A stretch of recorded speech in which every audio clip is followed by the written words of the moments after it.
This channel does not promote any violent, harmful, or illegal activities. All content provided by this channel is meant for an educational purpose only.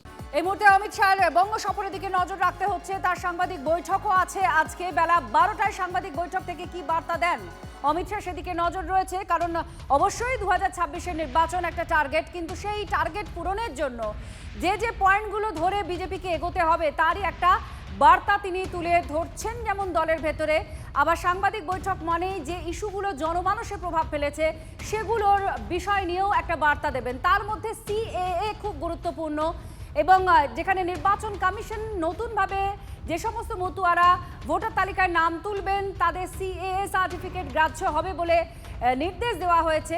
তার মধ্যেও যে টানাপোড়েন মতুয়াদের অন্দরমহলে রয়েছে সেটা নিয়ে কি বার্তা দেন কেন্দ্রীয় স্বরাষ্ট্রমন্ত্রী অমিত শাহ, সেদিকেও নজর থাকছে। মতুয়াদের নাগরিকত্ব ইস্যুতেই বড় বার্তা দিতে পারেন অমিত শাহ। প্রদীপ্ত আমাদের সঙ্গে রয়েছেন, আমাদের প্রতিনিধি। প্রদীপ্ত, ঠিক এই জায়গা থেকে একটু জানবো, সাংবাদিক বৈঠক মানে যা জনমানসে প্রভাব ফেলেছে সেগুলোকে তিনি জবাব দিতে পারেন, সম্ভবত কোনো বার্তা দিতে পারেন, আর সেখানে সিএএ একটা বড় ইস্যু এবং অনুপ্রবেশ, এই জায়গায় কি বলতে পারেন তিনি, কি বার্তা দিতে পারেন?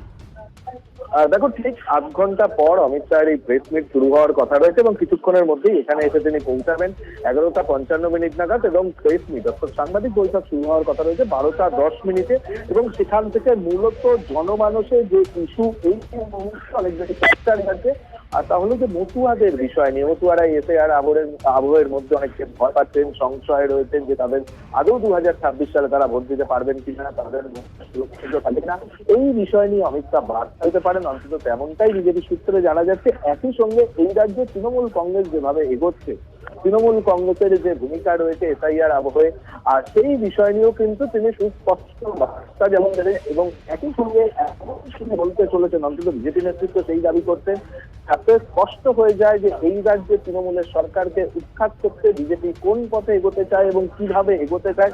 সেক্ষেত্রে তৃণমূল কংগ্রেসের দুর্নীতি থেকে শুরু করে আইন শৃঙ্খলা পরিস্থিতির প্রসঙ্গও কিন্তু অমিত শাহের সাংবাদিক বৈঠকে উঠে আসবে। এখন দেখার বিষয় যে অমিত শাহকে আমরা দেখেছিলাম 2021 সালে তিনি একটা লক্ষ্যমাত্রা স্থির করে দিয়েছিলেন, যেটা স্লোগানে পরিণত হয়েছিল 200 পার করার, সেই রকম কোন স্লোগানেও এবারে বিজেপিকে তিনি বাঁধেন কিনা, কোন টার্গেটের কথাও তিনি প্রকাশ্যে এখনই ঘোষণা করেন কিনা, সেদিকেও নজর রয়েছে রাজনৈতিক মহলের। এবং ইতিমধ্যেই গতকাল যে বৈঠক তিনি করেছেন সেখান থেকে এই রাজ্যের বিজেপির যে সাংগঠনিক ত্রুটি, দুর্বলতা, শক্তি, সেই সমস্ত বিষয়ের একেবারে পুঙ্খানুপুঙ্খ রিপোর্ট তিনি নিয়েছেন, এবং এই সাংবাদিক বৈঠক থেকে তার কোনো প্রতিফলন হয় কিনা সেদিকেও সকলের নজর রয়েছে। এবং এই সাংবাদিক বৈঠকের পর তিনি ঘন্টা দুয়েক ধরে দলের যে কোর গ্রুপ রয়েছে, অর্থাৎ জেলা নেতৃত্বের সঙ্গে বাছাই করা নেতৃত্ব, বঙ্গ বিজেপির শীর্ষ নেতৃত্ব এবং কেন্দ্রীয় নেতৃত্ব যারা এই রাজ্যের দায়িত্বে রয়েছেন, অর্থাৎ ভূপেন্দ্র যাদব, সুনীল বানসাল, মঙ্গল পাণ্ডেরাও নিয়েও তিনি একটা বৈঠক করবেন, এবং সেখান থেকে নির্বাচনের ক্ষেত্রে কি কি রণকৌশল হওয়া। ধন্যবাদ প্রদীপ্ত, আমাদের প্রতিনিধির সঙ্গে ছিলেন। এবং যে আবহাওয়ার মধ্যে তিনি এসেছেন এসআইআর শুনানি পর্ব, সেই শুনানি পর্বের মধ্যেও বারবার নানান অভিযোগ উঠে এসেছে, এই সমস্ত কিছু নিয়েই কোনো বার্তা তার থাকে কিনা সেদিকে নজর থাকছে। ওনার প্রেস কনফারেন্সটা আমার মনে হচ্ছে ঐতিহাসিক প্রেস কনফারেন্স হতে চলেছে। আপনারা তাতে ভারতবর্ষের সামগ্রিক চিত্র, বিশেষ করে পশ্চিমবঙ্গের রাজনৈতিক চিত্র, এবং জানিয়ে আপনাদের প্রশ্ন আছে, সে এসআইআর হোক বা অন্য কিছু, সিএ হোক বা অন্য কিছু হোক, আশা করি ওনার এই প্রেস কনফারেন্সে সমস্ত কিছুর উত্তর আপনারা পেয়ে যাবেন। ভয় তৈরি হতেই পারে, যাদের মধ্যেই সংশয় আছে তাদের মধ্যেই ভয় হবে, কিন্তু বাস্তবে আমার মনে হয় না যে মতুয়ারা বাদ যাবে, কারণ যে ডকুমেন্টসগুলো চাওয়া আছে সেগুলো তো আছেই। আমরা অপেক্ষায় আছি যে গৃহমন্ত্রীজি কি মেসেজ নিয়ে আসেন এবং কি মেসেজ দেন।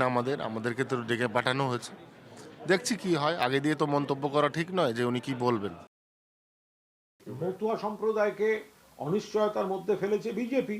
আজকে তারা ভারতীয় নাগরিক কিনা কোয়েশ্চেনেবল হয়ে যাচ্ছে, এসআইআর এ নাম্বার যাচ্ছে, সিএ এর কোনো নোটিফিকেশন নেই, কিভাবে হবে? ফলে চূড়ান্ত অনিশ্চয়তার মধ্যে মতুয়ারা পড়েছেন। একবার অমিত শাহ যান না, বাংলা এসছেন যখন, একবার মতুয়াদের পাড়ায় ওই বিজেপির নেতাগুলোকে ছাড়া একবার মানুষের মতুয়াদের মতামতটা নিয়ে দেখুন না, ঠাকুরবাড়ির কাছাকাছি গিয়ে, যে যাদের নাম ওঠেনি। আপনাকে খুব ভালো করে আপ্যায়নের ব্যবস্থা করে দেবে।